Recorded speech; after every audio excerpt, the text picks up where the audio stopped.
I left school and stayed home on the farm and helped Mum inside and helped with the farm work outside. And what did that involve? Mango time, well, hoeing, in the spring it was hoeing mangoes. My dad would take a lead, then the two workmen and me at the bottom, but they were very kind. If I wasn't quite as fast, they would come back to meet me. So that was very kind. And then I remember pulling them in the winter, loading them, my job was, and help loading the cart. Yeah, with a horse back then. Of course. Yes, yeah, I can remember the cart horse. You see, it wasn't only horses to ride. There were the big farm horses that had to be shod. I mean, we had 2 or 3 big cart horses here before my father bought his first tractor.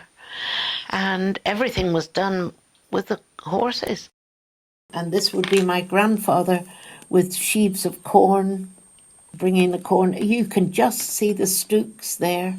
And over here you can see Yes, the and you can see them harvesting again, the stooks and the horse and the binder. You see, the binder was pulled by horse in those days. yeah, you can Yes, see and that. there's horse-drawn. And this is a horse-drawn, I'm not quite sure what it is, a cultivator of some kind here, with my grandfather. Yes. And then tractors came in. My father had a David Brown 2-seater tractor. So that must have been quite a Yes, change. yes, it was. And grinding corn. I can remember that. Very dusty job. Oh, and I used to drive the tractor, and my dad would sit on the binder, and he would, with his hand, go left or right, you know, go, if I was too near the corn, he would go out.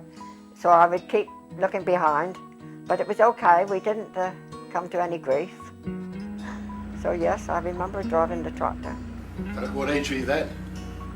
Well, I must have been 11 or 12, I should have thought, perhaps. I think so. So not very old. Not terribly old, but old enough to be really, or nearly responsible then, yes. Yeah.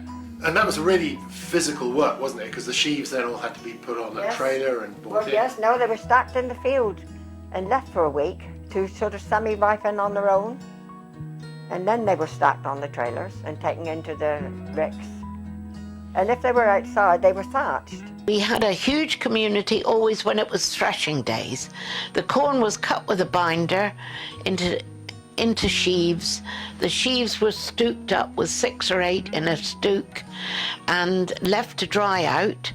And after so many days, I forget exactly, they were harvested and brought into ricks. This is the haystack with a big hay pole, and there's a horse on the front, and someone's leading the horse, and it takes a scoop of hay up in the big scoop and drops it onto the hay rick. And when the rick is finished, it is thatched in with proper reed, just the same as we thatch a house now with spars, which would have been made from hazel cut from the hedges. I can remember my dad making spars. And then when thrashing day came, the big thrasher would move in and we'd have helpers from all the farms around. Yes, that was another big day for the housewife then, because all the men would want lunch, which consisted of sandwiches, dough cake, and then they would come for a cooked meal of potatoes, very often cold meats and pickles and things, and then tea time again, and then they would end up sort of finishing, and some would stay and play cards even.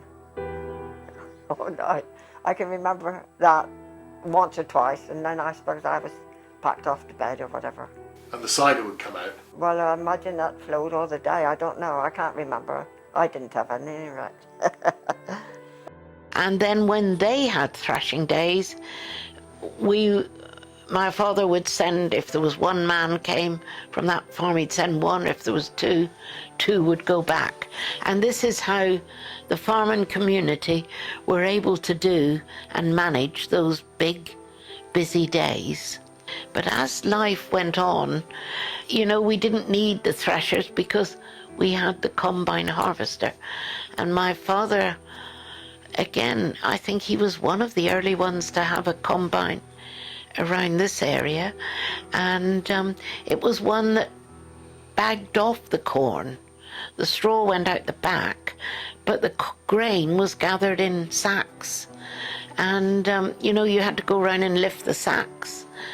But it was a good invention when they did away with the sacks, and the corn was then brought in trailers, and it cut out all that lifting, because my father would lift 100-weight sacks, which was no good to anyone, to be carrying such heavy weights. So that was, you know, farming has moved on, and it would probably surprise my father even today, and he didn't die so long ago. But my grandfather, I mean, he wouldn't believe what he could see.